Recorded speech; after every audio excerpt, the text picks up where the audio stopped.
Umalo na sa mahigit 14 na milyong piso ang kabuang pinsala sa sektor ng agrikultura dahil sa patuloy na pag-aalbruto ng Bulkang Mayon.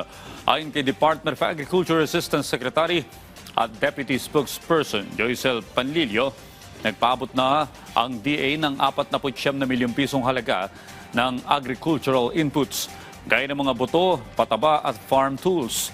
Mahigit 648,000 pisong halaga ng tilapia fingerlings at feeds naman ang inilaan ng BFAR para sa mga mangingisda. Para sa mga nais magsimulang muli, may naalok na zero interest loan ng pamahalaan na may 1 taong palugit bago bayaran. Dahil nga po patuloy pa po itong ashfall po sa Bulkang Mayon, meron po talagang kahirapan at challenge para po ma-assess po kung ano po talaga yung extent ng damage, lalong-lalo na po doon sa permanent danger zone. So ang ginagawa lang po ng Department of Agriculture ay patuloy po yung pagmomonitor po ng mga areas po within po doon sa 7 to 8 kilometer radius po.